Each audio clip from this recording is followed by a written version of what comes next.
500 से ज्यादा शहर, 1 दर्जन से ज्यादा राज्य और 6,500 जगहों पर प्रदर्शन है। जी हां, ये आंकड़े निकलकर सामने आए हैं चीन से और ये इस समय कम्युनिस्ट चाइना की हालत को बयां कर रहे हैं। और जैसा कि आप स्क्रीन पर देख सकते हैं, ये आंकड़े सिर्फ न्यूज़पेपर्स ने नहीं छापे हैं दुनिया भर के, बल्कि एक्चुअल में ग्राउंड पर हो रहे हैं। आप देखिए इन वीडियोस में इस प्रकार चीन के अलग अलग राज्यों में, शहरों में, कस्बों में, गांव में प्रोटेस्ट बढ़ते जा रहे हैं। इतना ही नहीं, रिपोर्ट्स में बताया है कि ये प्रदर्शन चीन के इतिहास में सर्वोच्च लेवल पर पहुंच चुके हैं। यानी कि चीन के पूरे इतिहास में जब से कम्युनिस्ट पार्टी का राज आया है, आज तक चीन के अंदर इतने प्रदर्शन कभी नहीं हुए जितने कि इस साल हो रहे हैं। सबसे खास बात यह है कि इन प्रदर्शन का कोई एक सेंट्रल पॉइंट नहीं है, यानी कि कोई एक मुद्दे को लेकर प्रदर्शन नहीं हो रहे।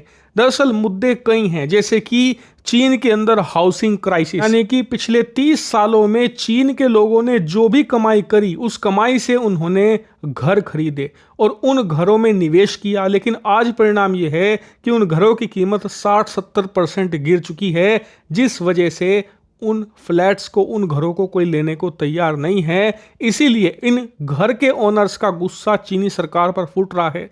दूसरा है, इसका असर चीन की जो रियल एस्टेट कंपनियां हैं, जो चीनी अर्थव्यवस्था की रीढ़ मानी जाती हैं, वो भी एक एक करके बर्बाद हो रही हैं। दूसरा मुद्दा है अर्थव्यवस्था का स्लो होना। चीन की इकोनॉमी इस समय डिफ्लेशन में है और इस वजह से चीन के आम लोगों की हालत बदतर हो चली है।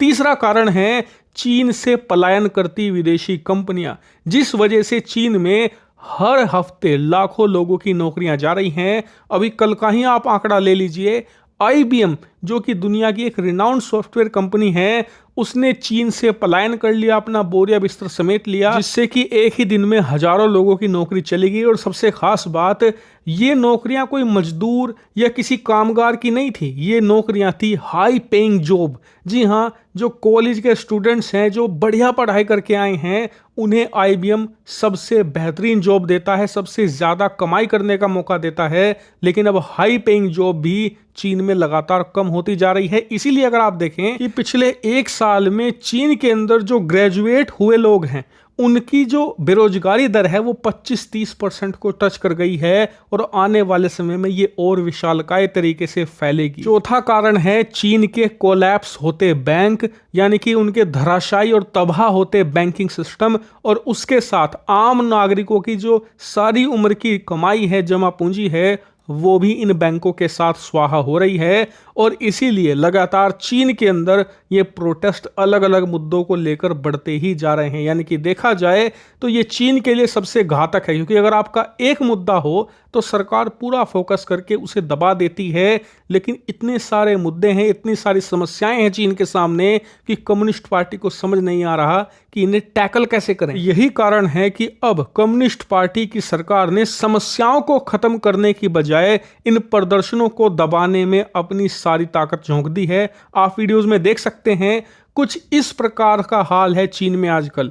अगर कहीं पर 10 लोग प्रदर्शन करने पहुंच जाते हैं तो उस प्रदर्शन को दबाने के लिए 20 गाड़ियां पुलिस की भरकर आती हैं और न सिर्फ उस इलाके को क्लियर आउट करती हैं जहां पर ये प्रदर्शन हुए, बल्कि सोशल मीडिया से भी इसका नामो निशान हटा देती हैं। इसीलिए आपने देखा होगा कि पिछले कुछ महीनों में चीन के अंदर इतने जबरदस्त प्रदर्शन होने के बावजूद वीडियो फुटेज निकलकर सामने नहीं आए। जो फुटेज मैं आपको दिखा रहा हूं, ये भी बड़ी मुश्किल से मैं निकाल पाया हूं चीन के सोशल मीडिया से। इसीलिए दुनिया के कई बड़े जो स्वतंत्र एक्सपर्ट और एनालिस्ट हैं, उन्होंने अनुमान ये लगाया है कि चीन की कम्युनिस्ट पार्टी इस पूरे प्रोटेस्ट को ऐसे ही दबा रही है जैसे कि एक गुब्बारा हवा को अपने अंदर समाये रखने की कोशिश करता है।